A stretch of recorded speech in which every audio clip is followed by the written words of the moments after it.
Bueno, voy a apagar cámara entonces para darle protagonismo a la presentación. Eh, entonces vengo aquí a presentarles cuáles son las novedades que trae ISO 37001 y principalmente creo yo aquellas organizaciones que estén trabajando de la mano de esta norma ya la hayan implementado y la tengan certificado. Creo que principalmente lo que quiero hacer es traer un poco de tranquilidad porque cuando las normas se revisan lo primero que ocurre en el mercado es el pánico, yo creo. Y entonces dicen las organizaciones que ya están certificadas, bueno, ¿y cómo vamos a hacer ahora para adecuarnos a las novedades y a los nuevos requisitos que plantea la norma y demás? Entonces, bueno, vamos a ir revisando justamente cuáles son esos requisitos nuevos que nos trae la norma como novedad y cómo podemos hacer, en todo caso, para implementar nuevos controles que nos ayuden a garantizar cumplimiento de esos requisitos. Eh, Hay algunos requisitos que son de forma y otros requisitos que son de fondo. Repasaremos ambos, ¿sí? Para que entiendan también cómo diferenciar o limpiar un poco ideas en definitiva dónde debemos hacer más foco, porque nos trae nuevos requisitos que nos obligan a implementar nuevos controles, en todo caso. ¿Sí? En pocas palabras, TÜV es un organismo de certificación de origen alemán. Tenemos presencia en todo el mundo y desde mi lugar como director general de TÜV México atendemos, por supuesto, el país donde estamos, en México principalmente, pero tenemos alcance también regional para lo que llamamos Centroamérica y Caribe, entendiendo que es desde México hasta Panamá y todas las islas del Caribe. Entonces, tenemos algunos clientes también certificados en esas regiones y en particular en estas normas o en esta norma de sistema de gestión antisoborno. ¿Sí? Entonces, como venimos hablando de sostenibilidad, ¿cuál es el vínculo que hay entre este estándar como introducción y los objetivos de desarrollo sostenible? Bueno, si revisamos lo que nos dice la propia ISO como organización en su página web, cuando nos metemos en particular en la norma ISO 37001, nos dice que esta norma nos contribuye al objetivo de desarrollo sostenible número 8, garantizando un trabajo decente o aportando en construir trabajos decentes y crecimiento económico, en el entendido principalmente de que si los fondos no se malversan, es decir, se utilizan para lo que tienen que ocurrir, entonces eso nos va a estar ayudando a crear a aportar un crecimiento económico en los diferentes países, por un lado, y por otro lado, también nos da la pauta de que si los procesos de contratación son transparentes, también podremos acceder a trabajos más decentes. Siguiendo con esta lógica, otro objetivo en el cual estaríamos contribuyendo cuando implementamos una norma ISO 37001 es el objetivo número 11, que habla de ciudades y comunidades sostenibles. Esto en el entendido de que, de nuevo, si los fondos del erario público son utilizados para lo que tienen que ser, bueno, por supuesto estarán, entre otras cosas, aportando infraestructura y por consecuencia también tendremos mejores ciudades con mejor infraestructura y más sostenibles.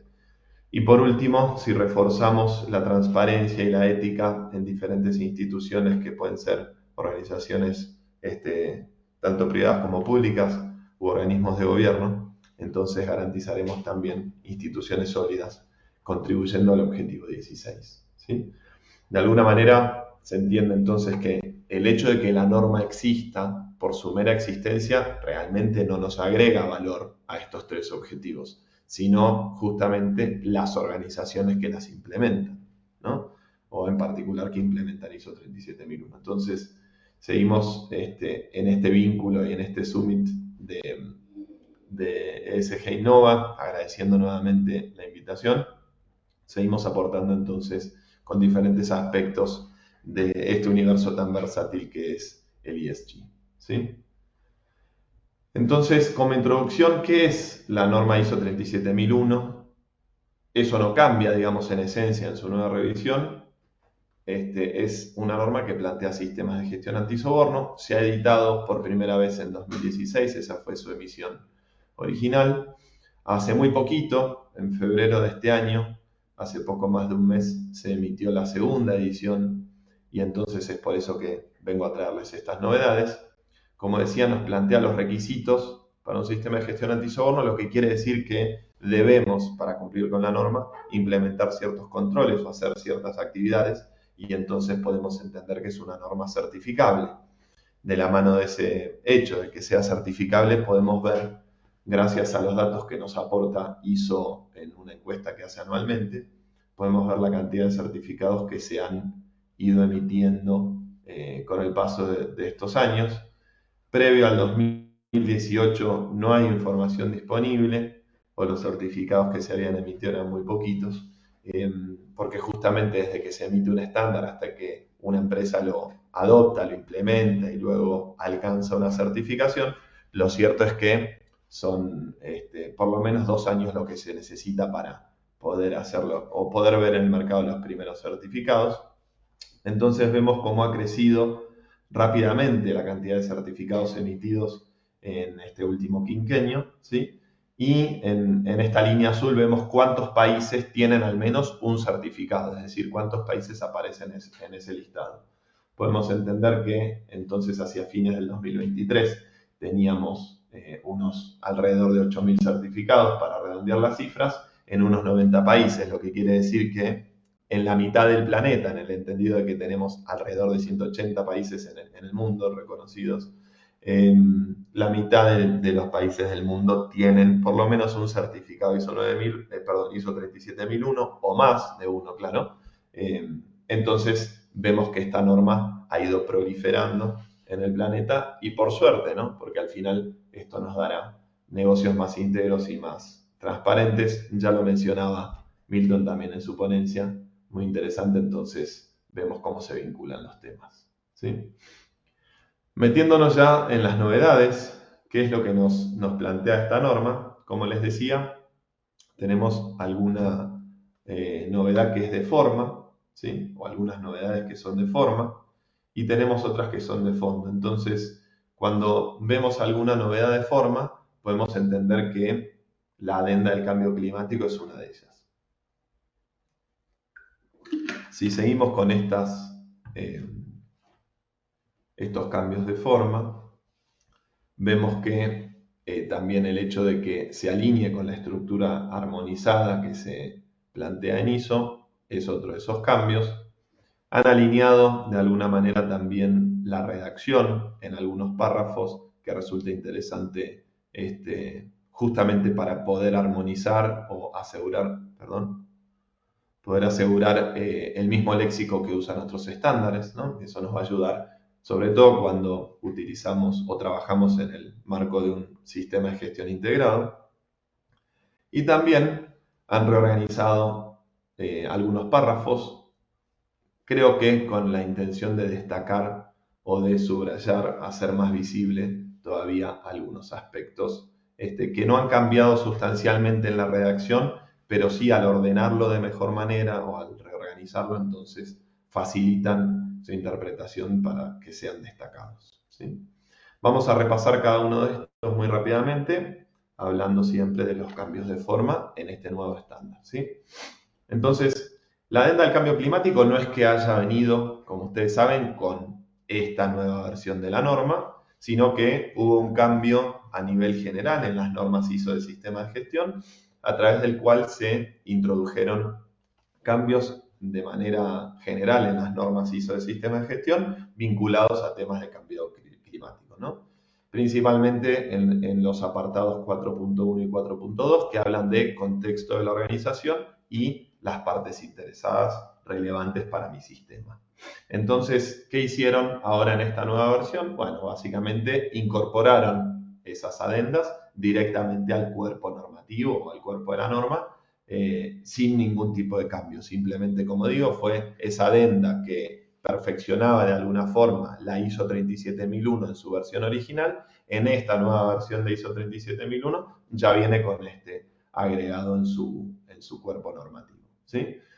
Ahora, aprovechando que estamos en un espacio de reflexión y de compartir ideas, ¿no? Ahí les pregunto a ustedes qué relación podría existir entre el soborno y el cambio climático, porque podría entenderse de manera más directa o automática que cuando hablamos de un sistema de gestión medioambiental en base a una norma ISO 14001, por ejemplo. Bueno, cuando hablamos de cambio climático, claro, resulta bastante lógico que se agregue un apartado que hable de este tema en la norma, ¿sí? Ahora, cuando hablamos de antisoborno, no necesariamente, a priori por lo menos, parece tan lineal esa relación.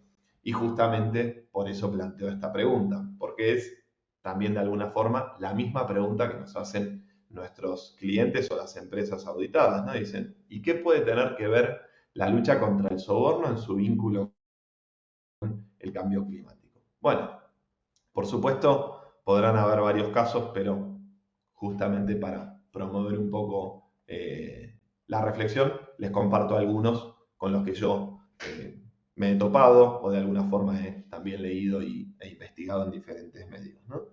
Entonces, a raíz de buscar una reducción del impacto en el medio ambiente o bien mitigar efectos adversos que el cambio climático puede traer y demás, se ve que hay nuevos fondos o financiamiento de proyectos que buscan ser sostenibles o bien de mitigación, ¿no? Entonces, nosotros tal vez como organización podríamos estar buscando participar en alguno de estos proyectos de financiamiento, justamente haciendo, por ejemplo, donativos, comprando algún tipo de participación en determinados fondos y demás.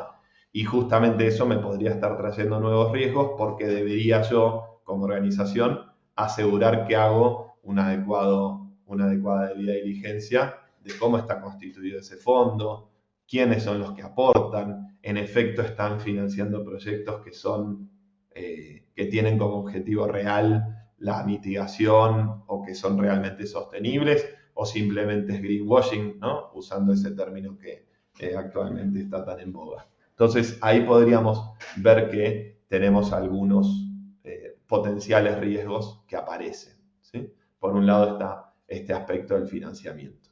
Por otro lado puede haber regulaciones ambientales, lo veíamos al inicio con Jorge y justamente era una pregunta que yo planteaba y decía, bueno, ¿qué pasa con las regulaciones, no?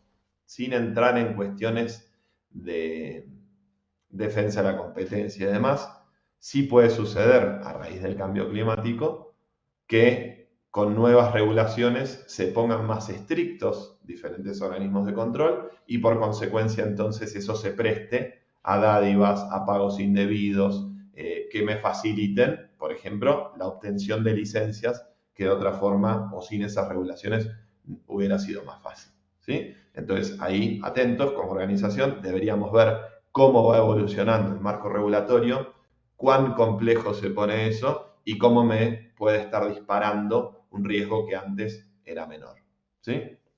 Otro aspecto que puede darse también es, bueno, dependiendo del giro de mi empresa, podría estar ofreciendo algún tipo de servicios a un organismo público, ¿sí? Estaría contratando con el gobierno y en particular podría estar involucrándome o sería una nueva oportunidad de negocios, proyectos que estén vinculados con la mitigación del cambio climático, ¿sí?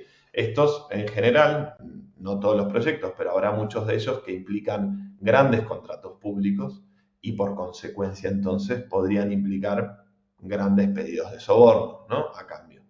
Entonces, de alguna manera, eso también podría estar trayéndome, por un lado, nuevas oportunidades de negocio, pero por otro lado, nuevos riesgos que tendría que tener en cuenta, ¿sí? Bueno, otros aspectos sin ánimo de profundizar tanto, la adopción de nuevas tecnologías, ya sea en cuestiones energéticas, por ejemplo, colaboraciones internacionales con diferentes asociaciones, todo ese tipo de aspectos que son novedosos podrían estar trayéndome de alguna manera también nuevos riesgos que tendría que traducir. Primero evaluarlos como siempre y después traducirlos en nuevos controles internos, ¿sí? Siguiendo adelante entonces con el tercer punto que identificamos como cambio de forma es la famosa estructura armonizada. Esta fue revisada en abril del 2021, está en su última versión. Por supuesto acá pongo una foto, no tengo intención de que lean letra pequeñita, simplemente que sepan que existe. Es información de pública disponibilidad, la pueden encontrar en iso.org. Y básicamente lo que busca la estructura armonizada siempre es facilitar la integración de diferentes sistemas de gestión. Entonces, eso es lo que queremos hacer también en esta nueva versión de ISO 37001. Si existe, la norma se emitió por primera vez en 2016, existió una revisión del anexo SL, que es el que me habla de la estructura armonizada, que fue en el año 2021. Bueno, formalmente entonces ISO 37001 adopta esa nueva estructura para tal de garantizar que está alineada, que facilitamos la integración con otras normas de sistema de gestión, y se agrega de la mano de esto el punto 6.3 o la cláusula 6.3, que habla justamente de planificación de cambios, ¿sí? Este aspecto ya se abordaba en el 8.1, me decía en el 8.1 de controles operacionales, que en caso de haber algún cambio se debe hacer de forma planeada y debo controlar sus efectos, ¿sí? Entonces podemos entender justamente que si bien se agregó este apartado 6.3, la norma en su versión 2016 ya me lo pedía, con lo cual insisto que es un cambio de forma, a pesar de que a priori podríamos decir, pero tengo un nuevo apartado 6.3 y ahora ¿qué hago con eso? Bueno, realmente ya debería haber estado implementado de antes, ¿no? Porque 8.1 ya me lo exigía. Seguimos adelante. Entonces, respecto de otro cambio de forma es la reorganización de la información. Por ejemplo, en el 7.3, que habla de concientización, me presenta de manera más clara y con algunas subcláusulas contenidos de la norma que antes ya estaban. Digamos, ahí destaco esto y por eso insisto en que es de forma el cambio. No hay cambios sustanciales en los requisitos, no es que tengo que implementar controles adicionales. Lo que están queriendo hacer de alguna manera es justamente aclarar o presentar de manera más clara los requisitos que la norma plantea y de esta forma también que sea más comprensible, ¿sí? Entonces, le da de esta forma también, por ejemplo, en 7.3, cuando hablamos de awareness o de concientización, le da más jerarquía a lo que es la capacitación de los socios de negocios. Justamente sabemos siempre, a través de socios de negocios, por ejemplo, un gestor que pueda estar actuando por cuenta y orden de mi organización, es como en muchos casos se dan los sobornos. Entonces, justamente la norma se esfuerza con eso porque dice, bueno, no se vale que porque lo estoy tercerizando el acto de soborno, entonces no soy responsable, ¿no? Por supuesto que sí, y debemos tener mucho cuidado con eso, ¿sí? También en el apartado 9.2, que no lo mencioné, pero vale la pena hacerlo, que nos habla de auditoría interna, nos ha colocado nuevas subcláusulas, que como decía hace un ratito, lo mismo pasa con concientización o toma de conciencia en 7.3, nos facilita la comprensión de la norma, ¿sí?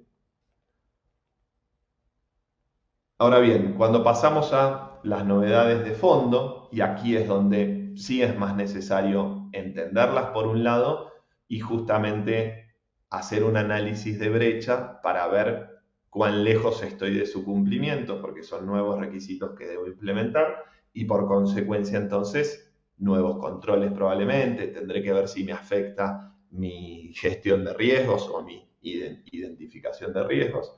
Entonces, estos temas son la cultura antisoborno, es un aspecto nuevo.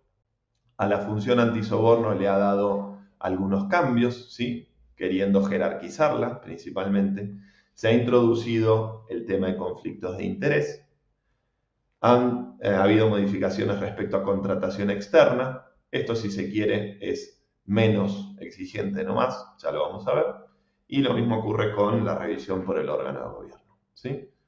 Vamos a ver cada uno de ellos. Entonces, cuando comenzamos con el tema de cultura antisoborno, sabemos que el tema de cultura, cuando hablamos de estos sistemas de gestión basados en la ética o buscando transparencia en mi organización, la cultura es algo fundamental, ¿sí? Siempre me gusta decir a mí que hablamos de cultura cuando podemos entender que es aquello que la gente en una determinada organización hace cuando nadie mira, ¿ok?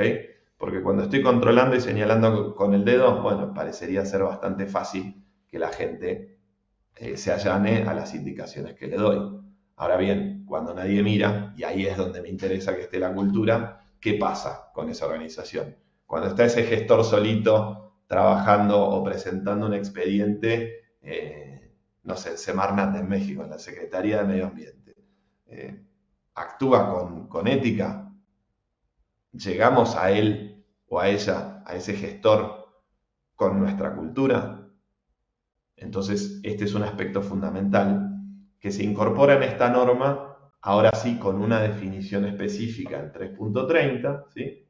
Que no es donde nos plantea los debes la norma, pero sí nos lo da como definición para que entendamos qué es. Y se agrega el apartado 5.1.3 que me habla específicamente de la cultura antisoborno, ¿sí? Sin embargo, a pesar de que es un cambio sustancial en la norma, lo cierto es que ya existía este concepto también en 5.2, porque me decía que la alta dirección debe garantizar una cultura que luche contra el soborno, ¿sí? Entonces, de la mano de eso podríamos entender que no es tan radical el cambio. Sin embargo, ahora se le da más jerarquía, entonces vamos a querer ver acciones más tangibles que estén destinadas a garantizar una cultura antisoborno en la organización, ¿sí? Ahora bien, si nos hacemos la pregunta entonces, bueno, ¿y cómo desarrollamos y promovemos una cultura antisoborno? Bueno, se nos anticipó de alguna forma la ISO 37301 de sistemas de gestión de compliance o de cumplimiento en general, trae esta definición de cultura, antes era, o más bien en la 37301 es de cultura de cumplimiento, aquí es de cultura antisoborno. En su definición en las dos normas cambian la palabra antisoborno por cumplimiento, pero son idénticas, ¿sí? Entonces hablan de cultura de la misma forma. Eso facilita de alguna forma si queremos trabajar con estas dos normas conjuntas porque vamos a tener un requisito idéntico.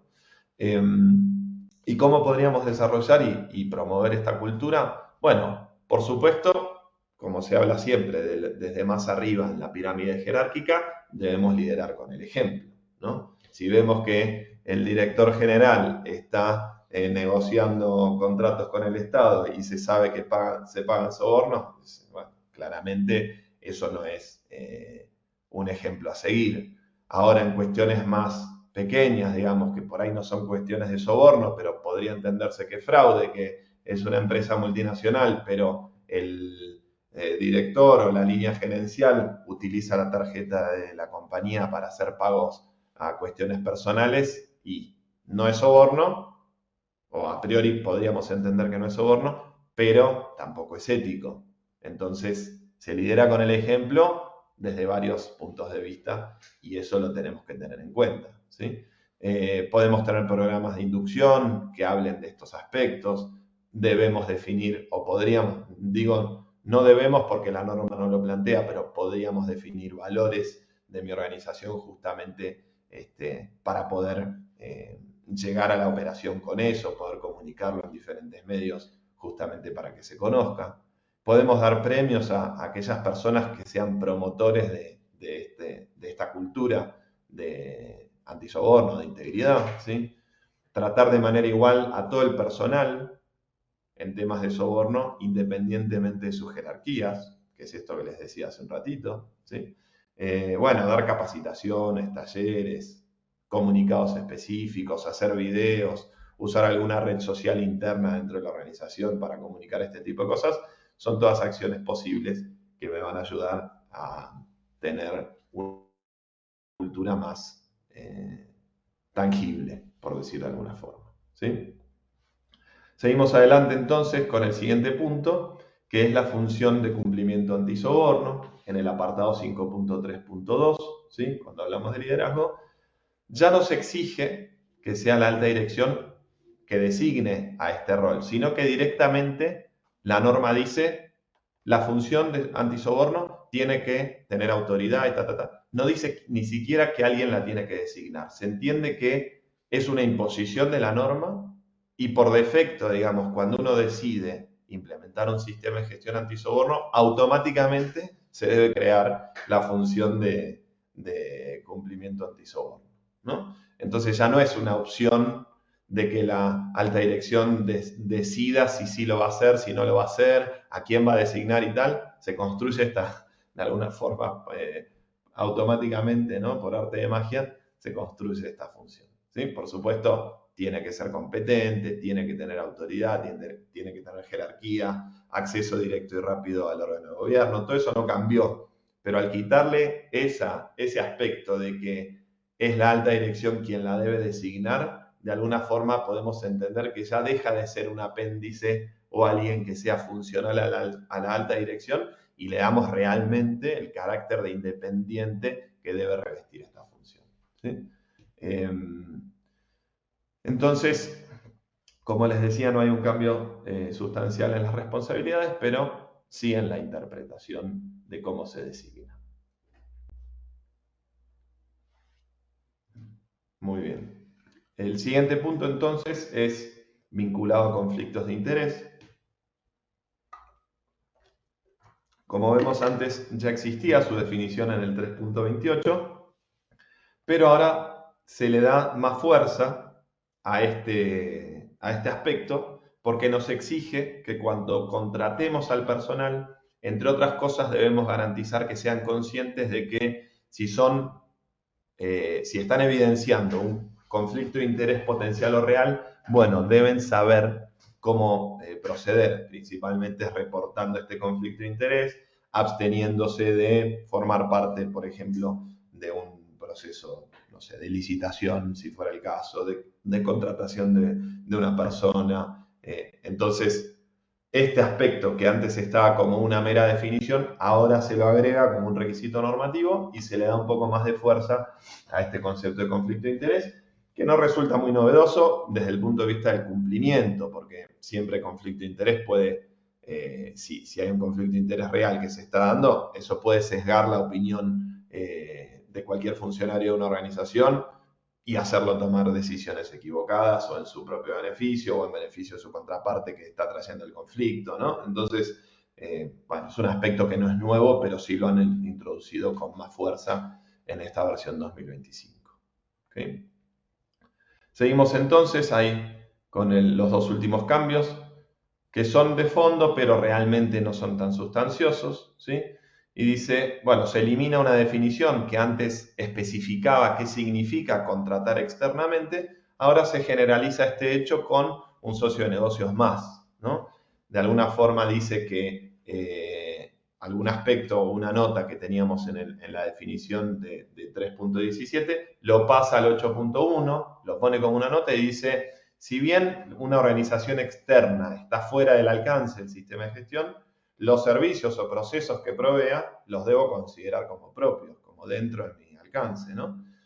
La verdad que es por ahí una mera definición, pero bueno, debemos tener en cuenta de que este aspecto es importante y por supuesto se relaciona luego con el 8.5 que habla de la implementación de controles que hago a socios de negocios o que ellos mismos hacen en su operación o en su gestión vinculado con temas de lucha contra el soborno, ¿no? Entonces, ese es un cambio adicional que puede entenderse que es más de fondo, no solamente de forma. Y por último está la revisión por el órgano de gobierno, que antes se le daba un poquito más de jerarquía, me parece, en la norma. Hoy en día podríamos decir que resta un poco de jerarquía a nivel normativo. No sé si desde el punto de vista de lo que se le exige ha cambiado mucho. Ya no se exige que el órgano de gobierno documente una revisión del sistema, sí pide que lo haga, pero no pide que lo documente. Ahí en mi rol de auditor me cuesta un poco ver y digo, bueno, ¿qué evidencias tengo como auditor para asegurar que realmente la revisión por el órgano de gobierno se hizo, ¿no? Entonces ahí la pregunta que me surge a mí como auditor es, ¿será que en todo caso han querido ser más laxos? Tal vez hay organizaciones muy grandes donde es difícil que el órgano de gobierno realmente se meta en algo tan, entre comillas, que se puede considerar tan operativo como es la revisión de un sistema de gestión, ¿sí? Entonces, bueno, alinea un poquito más el rol de la alta dirección con el rol del órgano de gobierno, es decir, más bien le da la opción al órgano de gobierno que se soporte más en la alta dirección para este aspecto, ¿sí? Pero lo cierto es que sigue exigiendo de cualquier manera una revisión. Entonces, ahí vamos a ver cómo evoluciona este requisito a la hora de la auditoría, por eso es un poquito más difícil de evidenciar. Yo creo que en la práctica las organizaciones, para estar tranquilas, van a optar por dejar algún tipo de minuta de reunión, lo mismo que hacían hasta ahora, porque no tiene mucho sentido hacerlo de otra forma, ¿no?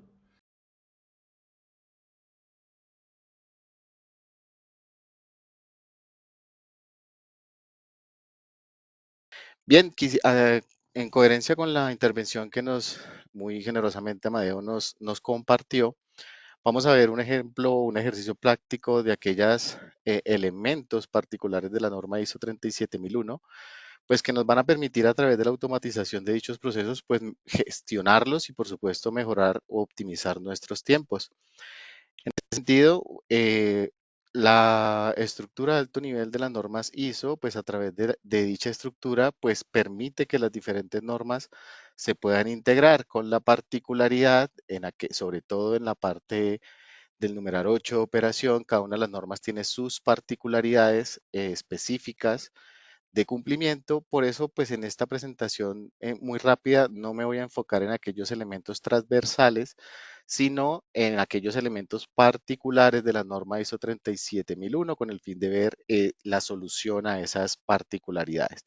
Sin dejar de mencionar que pues tenemos todas las aplicaciones disponibles como comprensión de la organización en un contexto, responsabilidades de autoridad, gestor documental, a una serie de elementos que nos permiten cumplir con toda la normatividad de la norma ISO 37001 y la estructura de alto nivel de las normas ISO, pero nos vamos a enfocar específicamente, como les decía, en esas particularidades.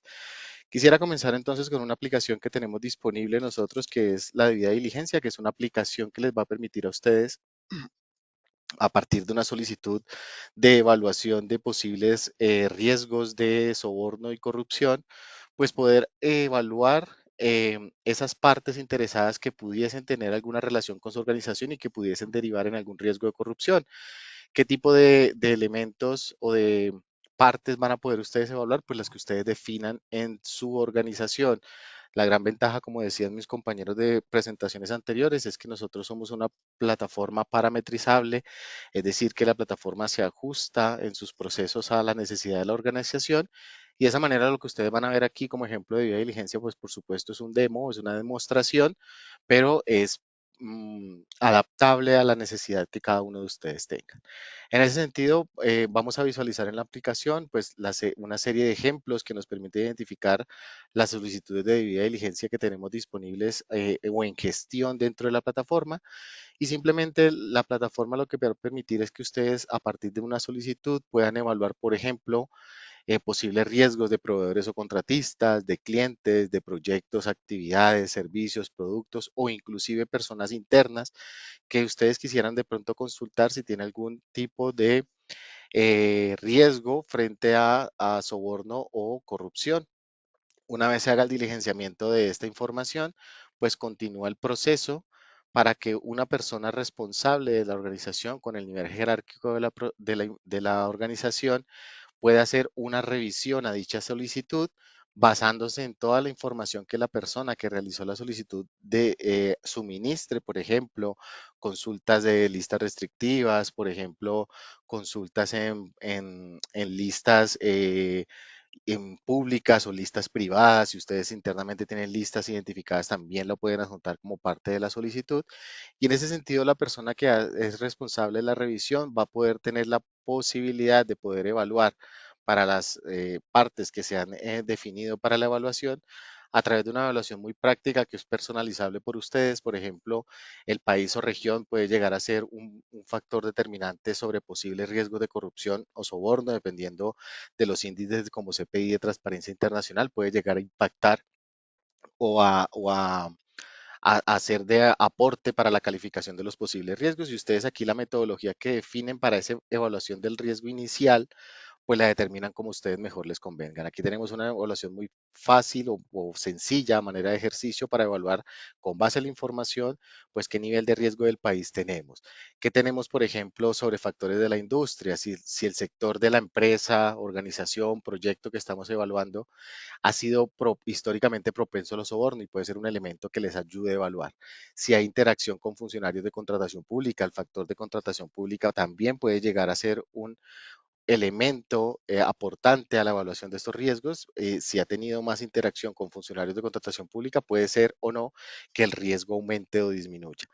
Antecedentes legales o reputacionales, sanciones, investigaciones, noticias negativas, si ya en los antecedentes de dicha parte que estamos evaluando tenemos alguna sanción visible dentro de nuestra lista de investigación, pues también lo podemos aportar. Si existen, si la parte interesada tiene existencia de políticas, canal de denuncia, código ético, para que nos ayude a implementar. Y una vez tengamos esa evaluación definida, esta manera de ejemplo, la plataforma lo que nos va a permitir es a partir de una evaluación visual y estadística, poder determinar el nivel de riesgo o cuáles son los elementos que tienen un mayor factor de riesgo para que la persona con la responsabilidad en la plataforma, y esto se define por permisos y responsabilidades en la plataforma, pues tome la decisión de que si continúa o acepta la relación. Pueden existir riesgos identificados previamente, inicialmente, perdón, que le indiquen a la persona que no es conveniente aceptar esa relación o continuar la relación, porque recuerden que este proceso de diligencia se debe realizar previo a mantener una relación o también durante la ejecución de una relación, si ya se ha aceptado,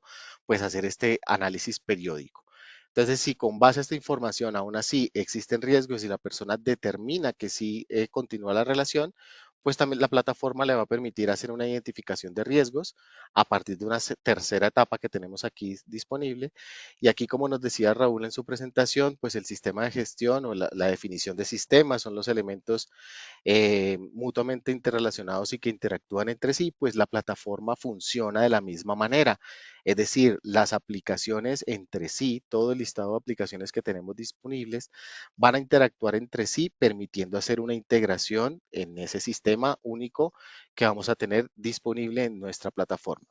Lo menciono porque en la fase de identificación de riesgos vamos a poder relacionar la aplicación de debida diligencia con un inventario de riesgos de seguridad de ISO 37001, en donde ustedes van a poder, si bien ya existe el riesgo, es decir, ustedes a medida que vayan identificando los riesgos de su organización, la plataforma va a ir almacenándolos en la plataforma para que estén disponibles y en el caso de que no exista el riesgo, ustedes directamente en la gestión natural de cada uno de los procesos, en este caso de debida diligencia, van a poder ir identificándolos y alimentar ese inventario de riesgos para posteriormente evaluarlos, que es la siguiente parte del ejercicio que vamos a hacer.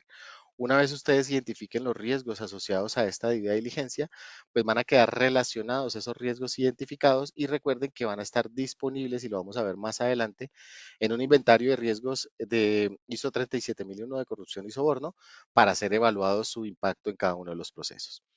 Posteriormente, si necesitan ustedes dentro de la debida diligencia poder programar acciones que complementen esta solicitud de seguimiento, ustedes van a tener la posibilidad, por ejemplo, de generar acciones que le permitan a los responsables, pues poder generar estas actividades, asignárselas a un responsable específico con una fecha de inicio y límite.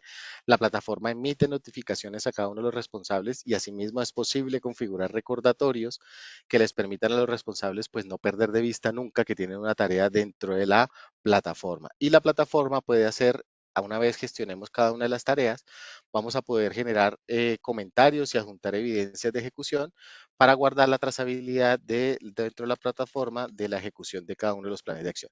Recuerden que esto es una demostración que les permite a ustedes ver de manera muy global, pero ustedes pueden personalizar la gestión de la manera más adecuada.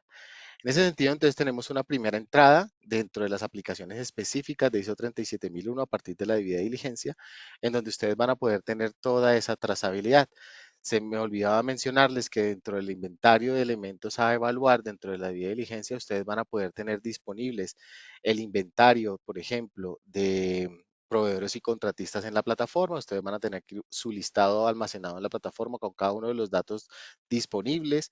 También, por ejemplo, si ustedes van a tener su inventario de clientes, van a poder también tener su inventario de clientes e ir alimentándolos a medida que ustedes vayan gestionando la plataforma. asimismo de productos y servicios y, por ejemplo, el personal que ustedes quieran evaluar. Bien, en ese sentido, otra aplicación que tenemos disponible dentro de nuestra norma ISO 37001 son, por ejemplo, el poder, y voy a empezar en ese sentido con posibles aplicaciones que nos puedan identificar riesgos para después pasarlos a evaluarlos. Tenemos una aplicación de eventos de riesgos que precisamente lo que les va a permitir a ustedes es poder, pues, identificar esos eventos, analizarlos, identificar los riesgos resultantes de ese, actualizar los riesgos resultantes de ese evento y poder, por supuesto, tratarlos. Permítanme, voy a filtrar aquí en este momento aquellos registros que realicé el día de hoy para este ejercicio, para poder hacer el ejercicio completo. En ese sentido, ustedes van a visualizar acá todos los registros de eventos de riesgos que en este caso se encuentran en gestión.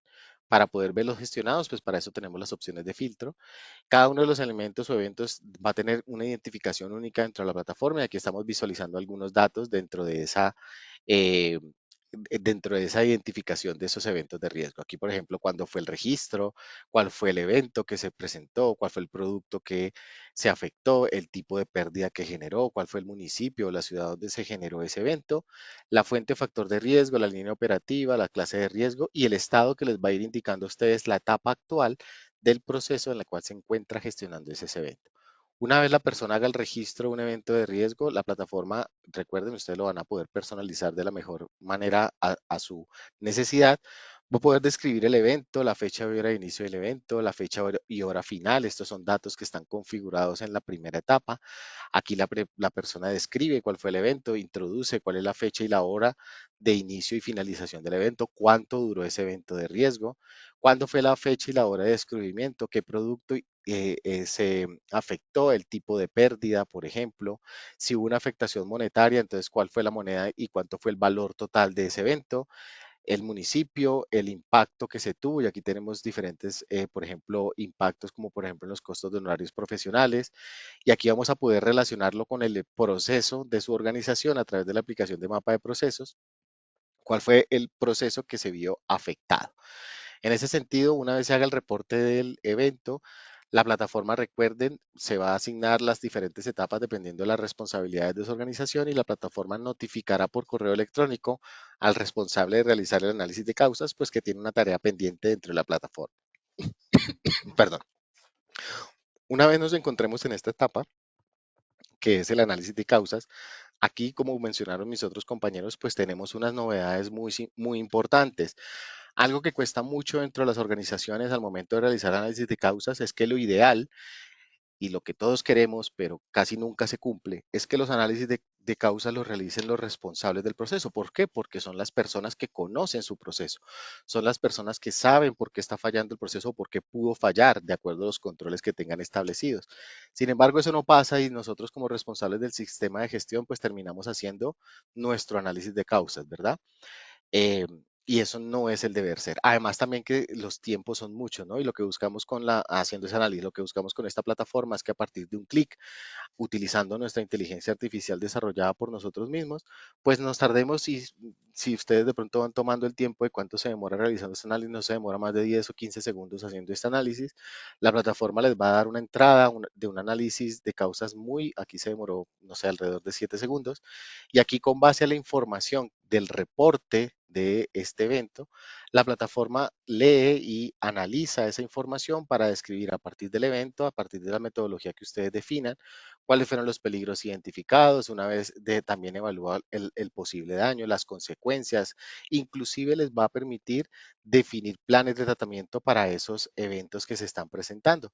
Ustedes pueden tomar la inteligencia artificial, obviamente la inteligencia artificial entre más contexto se le dé, mejor van a ser las respuestas, pero obviamente hay que verificarla, por eso ustedes también pueden utilizar ese análisis de inteligencia artificial como un complemento para que ustedes puedan hacer su propio análisis de causas y que ustedes pueden determinar la metodología que ustedes quieran. Por ejemplo, está determinado los 5 porqués para que a través de esa metodología ustedes puedan analizarla o a través de una espina de pescado o a través de una lluvia de ideas o a través de otro elemento o otra metodología que ustedes definan dentro de la plataforma. Si quieren adjuntar elementos que aporten Al análisis complementario de este análisis de causas también van a poder adjuntar tantos documentos, fotografías, archivos ustedes quieran introducir dentro de ese análisis de causas.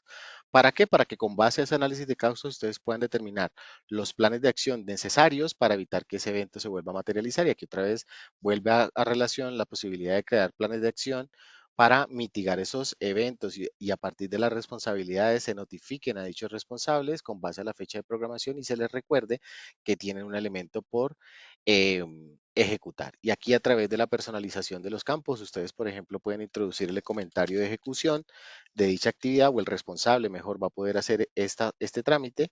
Y como les decía, ustedes van a poder adjuntar evidencias que les permitan, pues, evidenciar que efectivamente el plan de acción propuesto se ha realizado. Si ustedes quisieran, por ejemplo, consultar esos comentarios y esas evidencias, lo van a poder consultar directamente en la plataforma o hacer una descarga del proceso si así lo desea, del documento. Posteriormente, esto es un elemento, un evento de riesgo, por supuesto, me permite identificar em, riesgos y aquí también vamos a poder tener la posibilidad de relacionar esos riesgos, crear nuevos en el caso de que no tengamos identificado ese riesgo o si ya está identificado, poder relacionar y dejar evidencia que efectivamente se nos presentó un evento de riesgo, un evento de riesgo, sí, cuyo riesgo ya se había sido identificado, pero nos va a permitir entonces analizar si es que los controles establecidos para ese riesgo pues no son efectivos y poderlos mejorar o hacer un plan de tratamiento para poder mejorar dichos controles establecidos.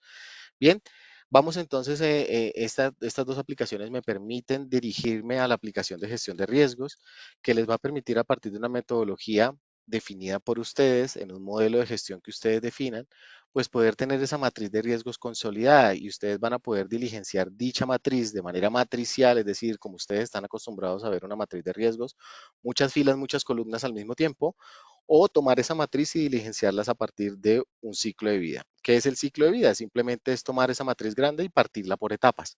Y aquí, por ejemplo, tenemos la posibilidad de partirla en 5 etapas. Ustedes definen dependiendo de la metodología. Una primera etapa nos va a permitir añadir los riesgos de los procesos de la organización para posteriormente a cada uno de los procesos. Aquí vamos a poder ver el perfil de riesgo inherente y riesgo residual que resulta de todo el proceso que al final nos va a resultar de esta matriz. Y aquí en la identificación de riesgo ustedes van a poder entonces ahora sí, por cada uno de los procesos identificados, añadir de todos esos inventarios de riesgos que ustedes ya habíamos visto que provienen de diferentes fuentes. Aquí está todo el inventario de riesgos que ustedes han venido alimentando a lo largo de su gestión del sistema de gestión y van a poder seleccionarlos. Pero también directamente en una evaluación de riesgos pueden salir a identificación de nuevos riesgos. Entonces aquí también me permite crear e identificar nuevos riesgos. Una vez identificados los riesgos por cada uno de los procesos, vamos a poder, a partir de una metodología que ustedes definan, poder evaluar el nivel de riesgo inherente. Y aquí por cada uno de los riesgos ustedes van a poder, por ejemplo, primero evaluar la probabilidad inherente del riesgo y aquí ustedes, dependiendo de la metodología, van a calificar. Luego van a poder calificar el impacto a partir de las variables que ustedes definan, por ejemplo, qué tanto impacto en la continuidad del negocio tiene, el impacto económico, el impacto legal, el impacto reputacional, y a partir de la combinación de estas variables, con base a la metodología establecida, la plataforma les va a dar un nivel de impacto inherente. Con base a las variables de probabilidad inherente e impacto inherente, la plataforma a un clic, solamente dando guardar en la plataforma, va a calificar a partir de la metodología establecida cuál es el nivel de riesgo inherente, es decir, el riesgo puro, cómo se encuentra, qué tan probable es que ese riesgo se materialice y si se materializa, qué tanto impacto tiene en la organización. ¿Eso es qué les va a permitir? Pues poder hacer la identificación de los controles necesarios para mitigar los riesgos y en una tercera etapa ustedes por cada uno de los riesgos establecidos van a poder identificar o asociar los controles establecidos para cada uno de los riesgos y aquí ustedes en la misma lógica que vimos para los riesgos van a poder o crear controles nuevos o seleccionar de un listado o un inventario de controles que ustedes van a ir alimentando a lo largo de la vida de su sistema de gestión en nuestra plataforma para que queden disponibles cada uno de los controles asociados. Cuando terminemos de identificar los controles para cada riesgo, La plataforma les va a permitir, a partir de la información de la efectividad de los controles, si tiene una frecuencia de ejecución, si la frecuencia del control o la funcionalidad es oportuna, si esa evidencia que compone el control está completa, si hay documentación, si hay una referencia documental, la plataforma con esas variables introducidas en el control de manera automática va a hacer la calificación de la solidez individual, es decir, qué tan sólido es cada uno de los controles con base a la información que ustedes hayan definido. Y eso me va a permitir entonces, por cada uno de los riesgos va a poder tener más de un control, ¿vale? Poder identificar entonces por cada uno de los riesgos del conjunto de controles que se han establecido, qué tan fuertes son para mitigar ese riesgo. Y una vez tengamos ese elemento, vamos a poder tener entonces una evaluación a manera de ejercicio con base a la solidez de los conjuntos de controles, si el riesgo con el control, qué nivel de riesgo tiene, si es un nivel alto, medio o bajo, para posteriormente, con base a esa información, pues ustedes poder tener la evaluación inicial del riesgo inherente, cómo lo calificamos al inicio, y posterior a la implementación y eficacia de los controles, qué tanto riesgo se me generó y se me quedó de residuo, quedó posterior a la implementación de controles, qué tanto aumentó o se mantuvo o se disminuyó el riesgo inicialmente identificado. Y por cada uno de los riesgos que ustedes definan como no tolerables para su organización, ustedes van a poder determinar un plan de tratamiento que les permita pues programar acciones, programar nuevas acciones o seleccionar acciones ya introducidas para poder gestionar dentro de la plataforma las acciones que le permitan a ustedes pues poder mitigar o aumentar el nivel de eficacia de esos controles inicialmente establecidos. Bien. Dentro de la plataforma, en la aplicación, vamos a poder tener una serie de gráficas disponibles, por ejemplo, un panel de gestión que les va a permitir a ustedes, por ejemplo, perdón, poder tener disponible un perfil de riesgo que les permite a ustedes, por ejemplo, poder tener analizado el proceso, cómo se encontraba inicialmente y finalmente el proceso, que es donde identificamos los riesgos, cómo finalizó. Eso como valor inicial de estas gráficas. Vamos a poder tener una comparativa, por ejemplo, entre las diferentes evaluaciones del modelo. Por ejemplo, yo quiero comparar cómo se encontraba el riesgo residual de una matriz de un periodo contra una matriz u otras matrices de otros periodos y poder hacer una comparativa, por ejemplo, en la cantidad o porcentaje de niveles de riesgo que teníamos en un periodo contra otro. ¿Eso qué me va a permitir? Pues poder analizar si mis controles de un periodo a otro fueron efectivos o se mejoraron o pude mitigar o inclusive eliminar riesgos. Vamos a poder también tener disponibles los informes que les permitirán a ustedes, a partir de un gráfico de burbujas, poder analizar cualquiera de las evaluaciones que tenemos disponibles en el modelo, por ejemplo, el riesgo inherente, cómo se encontraban en el riesgo inherente o en qué cuadrante se encontraba cada uno de los riesgos identificados a partir de un gráfico de burbujas o un mapa de calor. Y aquí ustedes van a poder ver a partir de la metodología, estamos viendo el riesgo inherente, en qué cuadrante se ubica cada uno de los riesgos y aquí vamos a poder ampliar la información para visualizar a qué riesgo estamos mencionando en ese cuadrante. También voy a poder hacer una comparativa, por ejemplo, yo quiero comparar el riesgo inherente contra el riesgo residual y aquí vamos a poder comparar cómo estaba el riesgo inherente y cómo se encontraba el riesgo residual, en qué cuadrante se encuentra posterior al ejercicio. Y pues a manera de visualización vamos a tener disponible pues toda la matriz de identificación de los riesgos, toda la metodología que hemos hecho. Aquí ya está un poco más claro, como ustedes están acostumbrados a una matriz, es todo lo que hemos venido haciendo en las diferentes etapas y plasmado en este resultado que es la gran matriz, la cual podemos exportar a un Excel si queremos tener el registro definido. Bien, también tenemos otros elementos disponibles para el cumplimiento de la ISO 37001, como por ejemplo tener un aplicativo para que ustedes puedan hacer o tener disponible una línea de canal de denuncias. Y aquí lo más maravilloso del asunto es que ustedes a través de, y aquí les tengo preparado este ejemplo, ustedes podrían definir la URL o el código QR dentro de la página de su organización. Si ustedes quieren escanear este código en este momento, para mí sería valiosísimo que pudieran hacer el ejercicio conmigo para que ustedes vean cómo se hace una denuncia a manera de ejercicio. Ustedes podrían definir el canal de denuncias en su página web, en una intranet, en donde ustedes definan y colgar ahí, sea la URL o el código QR. Una vez la persona que acceda a esa URL va a poder hacer el registro de la denuncia. Aquí, por ejemplo, si tuviéramos una empresa de diferentes países, de qué país me encuentro, si desea identificarse o permanecer anónimo, si proporciona los datos, vamos a poder enviar por correo electrónico, si quisiéramos, alguna notificación de respuesta a ese canal de denuncia. Si es anónimo, también es válido para proporcionar la información. Y aquí la persona, ojo, que no tiene necesidad de tener usuario y contraseña, sino que directamente utilizando la URL o el código QR va a poder introducir los datos que están solicitando. Bien, ¿cuál es el correo electrónico? Por ejemplo, porque estoy suministrando los datos, ¿vale? Decidí suministrar los datos, pero puede ser de manera anónima si ustedes así lo definen. ¿Cuáles fueron los hechos? Posible caso de corrupción al recibir dineros de proveedores por parte del coordinador de producción. Es un posible caso que estoy denunciando, ¿vale? Y eso le va a permitir a la persona pues ampliar la información. ¿Cuándo fue la fecha aproximada de los eventos? Y aquí vamos a poder ver también como parte de la información si afecta a terceros de la empresa o no. Y si la persona quiere adjuntar, por ejemplo, fotografías, quiere adjuntar fotografías, archivos, elementos que permitan ampliar la información de la denuncia, lo va a poder hacer. Una vez guardemos la información de esa denuncia, la plataforma le va a emitir un código externo a la persona. Voy a pegarlo por acá en un Word para que no se me pierda de pronto. Ese código le va a permitir a la persona que hizo la denuncia, si ustedes lo desean, si así lo desean, poder ahora cuando acceda a la URL o el código código QR, poder crear una denuncia nueva o poder consultar una denuncia.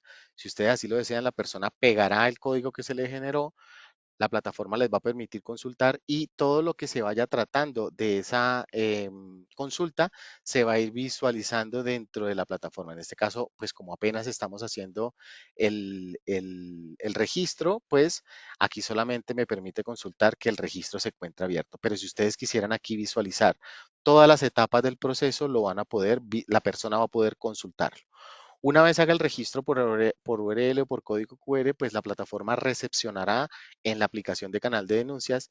Dichas denuncias se notificará por correo electrónico a las personas responsables de gestionarlas y la persona responsable de gestionarlas pues empieza el proceso, ¿verdad? Y aquí, por ejemplo, tenemos esta denuncia que ya está avanzada para poder hacer el ejercicio. Aquí, por ejemplo, tenemos el ingreso de la denuncia, una persona la recepciona, la cataloga con una prioridad, determina la investigación de la denuncia y aquí vuelve a participar nuestra inteligencia artificial si así lo necesitan, va a poder ayudarles a analizar las causas y poder determinar los planes de acción, pues precisamente para mitigar esta o para tratar esta denuncia que se ha reportado. Recuerden que las etapas por donde va pasando el proceso, si la persona quisiera consultarlas en la plataforma con el código que se le generó, si ustedes así lo deseen, lo pueden dejar habilitado. Bien, con base a esta información, pues nuestro sistema de gestión también cuenta con una aplicación de gestión de indicadores en donde ustedes van a poder definir los indicadores que ustedes así consideren. En este caso, yo tengo preparado un indicador de canal de porcentaje de denuncias gestionadas. Es un indicador automático que nos va a permitir, a partir de la información del aplicativo de canal de denuncias, poder hacer un seguimiento, por ejemplo, del porcentaje de denuncias gestionadas. Y aquí de manera automática yo ya he traído los elementos para que me mida, por ejemplo, en la fórmula de cálculo, cuántas denuncias se han gestionado y cuántas denuncias se han reportado. Esa información me va a dar un resultado porcentual y de manera automática, simplemente dándole clic al botón actualizar, la plataforma va a ir a leer los datos que se encuentren en el aplicativo y me va a mostrar en cada uno de los periodos que se encuentren con esos registros, pues sí, qué porcentaje se ha gestionado en este ejemplo. Para aquellos elementos que no cumplan con la meta, por ejemplo, estos, la meta es del 80%, no cumplimos con esa meta para el periodo actual, si ustedes así lo definen, directamente vamos a poder, por ejemplo, reportar una no conformidad, ¿vale? Un reporte de mejora continua para poder hacer el tratamiento en caso de que ustedes como posibles elementos de entrada para el reporte de no conformidad sea el incumplimiento de un indicador, directamente desde el incumplimiento vamos a poder hacer el reporte. También vamos a tener disponible no solamente los indicadores, sino por ejemplo tener un dashboard específico. Aquí pues en este centro tenemos varios, nos vamos a enfocar en este de gestión de denuncias y aquí por ejemplo yo quiero ampliar la información de ese indicador. Yo quiero tener también por ejemplo la cantidad de denuncias recibidas, cuántas tengo y esto de manera automática con base al rango del periodo que ustedes definan, pues ustedes van a poder consultar la información en tiempo real. También, por ejemplo, todo esto es configurable y yo quisiera, por ejemplo, tener la cantidad de denuncias que rechazamos, por ejemplo. Entonces aquí, por ejemplo, tengo tres que se reportaron en abril, se reportaron 9, pero tres de ellas fueron rechazadas. Y aquí tenemos entonces también el porcentaje de denuncias gestionadas y a partir de este dashboard ustedes van a poder configurar tantos tableros de mando ustedes quieran visualizar de la plataforma. Vamos a tener también en complemento la posibilidad de tener un Business Intelligence que les va a permitir a ustedes tener gráficas mucho más avanzadas de la información que proviene de la plataforma, de los aplicativos que ustedes quieran. Voy a enfocarme, por ejemplo, en aquí en este que es un demo de 37001. Recuerden, la información provendrá de la plataforma, de las aplicaciones. Ustedes definen las gráficas como ustedes quieran. Aquí la imaginación es un poco más amplia y aquí, por ejemplo, tenemos la posibilidad de tener un dashboard del canal de denuncias. Aquí, por ejemplo, quiero ver el porcentaje de clasificación de las denuncias por prioridad, por ejemplo, qué porcentajes son prioridad uno, prioridad 2, cuántas fueron recibidas por año, por ejemplo. Cada una de las gráficas sirve de filtro, perdón, cada una de las gráficas sirve de filtro y ustedes van a poder ampliar la información como ustedes deseen. Cuántas denuncias ya se encuentran completadas, cuántas se encuentran en investigación, cuántas se recibieron de pronto de forma verbal, por carta, por email, por web. Y aquí ya la información es un poco más personalizable con base a la información que ustedes quieran analizar. Vamos a tener también la posibilidad ya para finalizar y completar esta presentación, dentro de los controles operacionales definidos, ustedes van a tener la posibilidad de programar sus planes de control operacional a través de esta aplicación que en este caso se llama iniciativas, pero puede ser programas de control operacional. Y aquí, por ejemplo, yo tengo un programa de gestión de ISO 37001 que me permite hacer controles financieros y no financieros. Y ustedes van a poder definir las tareas que se necesitan ejecutar para cumplir el objetivo el objetivo que tengan ustedes con este programa de control financiero y no financiero. Ustedes van a programar las tareas por responsable. Cada uno de los responsables pues tendrá una serie de recordatorios que les permitan a ustedes identificar si están vencidas las actividades o no. Aquí ustedes van a tener un porcentaje de cumplimiento con base a la fecha que estamos hoy, qué tanto debió haber ejecutado, qué tanto de ese avance esperado realmente ejecutado y la diferencia entre lo que ejecuté frente a lo planificado. Aquí, por ejemplo, no voy cumpliendo todo, debe haber ejecutado el 27%, no he ejecutado nada, voy desfasado un 27%. Y aquí cada una de las personas responsables van a tener dos alternativas, tener actividades que ustedes recolecten las evidencias, hacer el importe de la información y cargar las evidencias, o aquí algo muy maravilloso que tenemos dentro de la plataforma es que les va a permitir a ustedes poder programar, por ejemplo, actividades de inspección, por ejemplo, y automáticamente relacionar la actividad con una aplicación que se llama Radar Checklist o Radar, perdón, que les va a permitir a ustedes configurar esas listas de verificación. Aquí, por ejemplo, tenemos una lista de verificación de controles financieros y a partir de la programación de esa actividad dentro del programa de control operacional, en la agenda de actividad de las personas les va a aparecer pues cuáles tareas tiene pendientes por inspeccionar, cuáles se vencen en próximos 30 días, 60 días, 100 días, cuáles se encuentran vencidas, cuántas tienes que ejecutar hoy. Y aquí, por ejemplo, tenemos que ejecutar esta verificación de transacciones inusuales o de montos elevados. A partir de este responsable lo tiene que ejecutar a partir de esta lista de verificación. Estaba programada para enero, por eso me parecen vencidas. Y aquí entonces la persona va a poder ejecutar el diagnóstico, va a poder, el diagnóstico entiéndase por la lista de verificación que ustedes hayan definido. Yo aquí voy a hacerlo a manera de ejemplo. Ustedes configurarán la lista de chequeo que ustedes deseen configurar en la plataforma y a partir de esa visualización ustedes van a poder ejecutar la lista de verificación. Aquí mientras que carga, voy a compartir la pantalla de mi teléfono porque yo lo voy a hacer desde una aplicación web, pero desde la aplicación web, pero la idea es que esto se puede hacer también a partir de un dispositivo móvil, es decir, a partir em, de la configuración de la lista de verificación, ustedes van a poder Perdón que no se conectó mi celular, perdón, ahí ya. Entonces ustedes van a poder ejecutar, aquí les estoy compartiendo mi celular, esa lista de verificación ustedes van a poder eh, eh, configurarla para hacer disponible la ejecución desde la aplicación web. Lo maravilloso de esto es que si no hay conexión a internet, pues también se va a poder funcionar y ejecutar esa lista de verificación. La lista de verificación que les voy a mostrar no tiene relación con la que estoy haciendo de ejercicio, es simplemente para que ustedes vean que ustedes pueden generar nuevos diagnósticos. Aquí por cada uno de los elementos a inspeccionar, ustedes van a poder adjuntar evidencias fotográficas, em, videos, ya les muestro, permítanme un segundo, vamos a comenzar. Aquí, por ejemplo, tenemos la posibilidad, esto es una lista de chequeo de ejemplo, pero ustedes van a poder, por ejemplo, hacer dictado por voz para que la plataforma les permita adjuntar evidencias de texto o van a poder adjuntar evidencias fotográficas, ya sea tomar una fotografía o seleccionar un archivo. Voy a tomar aquí una fotografía de mi equipo para utilizarla como parte de la evidencia o introducir notas de voz. Bueno, esto digamos que se puede hacer desde la parte móvil. Aquí lo estoy haciendo desde un entorno web y ustedes van a poder, por ejemplo, verificar si se cuentan con políticas contables de acuerdo a la lista de chequeo, si se llevan registros, si los informes financieros están auditados y aquí ustedes les va a poder permitir hacer listas de verificación. Una vez ustedes generen la lista de verificación de manera automática para todos los registros que ustedes o los hallazgos de esa evaluación que se hayan no cumplido, la plataforma generará los hallazgos de manera automática para que ustedes traten la información en la plataforma. Aquí ustedes van a tener la posibilidad de tener una geolocalización para poder ver desde dónde se ejecutó esa lista de verificación y poder hacer el consulta de estadísticas, poder hacer la consulta de cuántos diagnósticos se han ejecutado, bueno, y una serie de información que les permita a ustedes analizar más a profundidad las listas de verificación. Bien, para no alargarme más, digamos que eso es lo que quería mostrarles para finalizar y cerrar este summit. Espero que haya sido de gran utilidad, que ustedes hayan podido disfrutar las diferentes temáticas y agradecerle a todos ustedes por acompañarnos hasta este momento.